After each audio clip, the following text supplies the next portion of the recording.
The Jobs Summit announced today might be seeking to address skills shortages, but there is something else unspoken that is vastly more important. Inflation, of course, and interest rates. Business Editor Ross Greenwood joins us now. Ross, explain the link to us here. OK, so Danica, one of the big issues, as we know right now, is inflation in Australia. And as a result, interest rates are rising. One of the points that many economists have been saying for some time is that oil prices can come down. I've got to say that today they're not, but they can generally come down. And if oil prices come down, then petrol prices will come down and inflation will come down. That's pretty much the way in which it generally works. The real issue is that if, as a result of the inflation we're seeing right now and the higher interest rates, there becomes significant wages claims, then the inflation becomes sticky. And so as a result, the inflation and the interest rates remain higher for longer.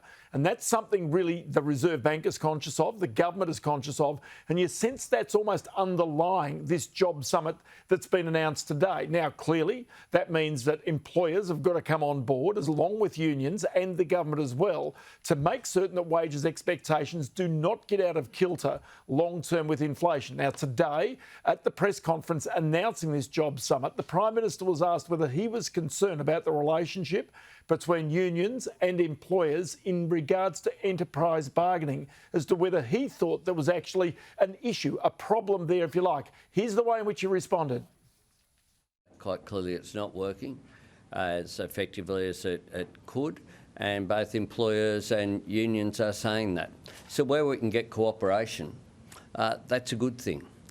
There was some progress made by the process that was set up by the former government, and then legislation appeared that didn't reflect the discussions that had taken place. So we want, wherever possible, we want employers and unions to work together. They have a common interest, and it's called the national interest. OK, so Ross, will it be a gab fest, or do you actually think something concrete will come out of it? Well, it's interesting. I was at the tax summit and I participated in that, and it was a gab fest. So it's a real test for the government now to make certain this does have something concrete come out of it.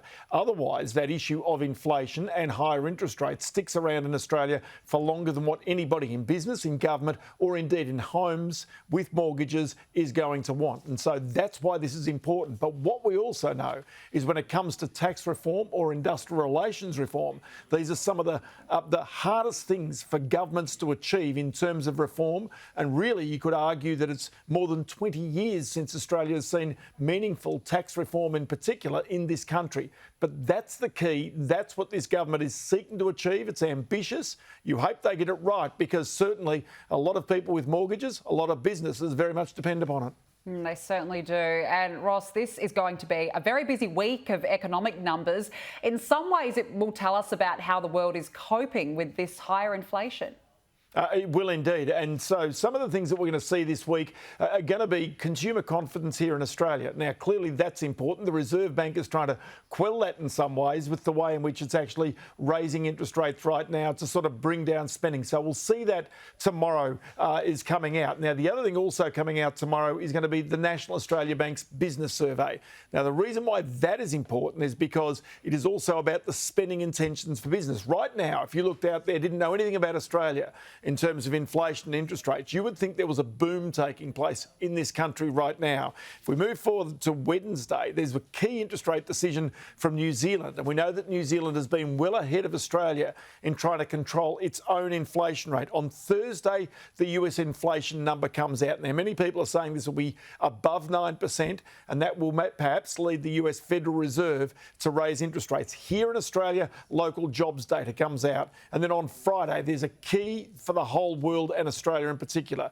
The Chinese GDP numbers, economic growth numbers out of China, they have slowed. And today, further reports out of China that have cooled the stock market, and that's also about further COVID outbreaks in China. Now, that being the case, that could cause some real troubles, because it was broadly expected with a cooling Chinese economy that does affect Australia, that could also see further economic stimulus out of that country to try and prop up its economy. Fascinating. Ross Greenwood, thank you. We'll see you a little later on this afternoon.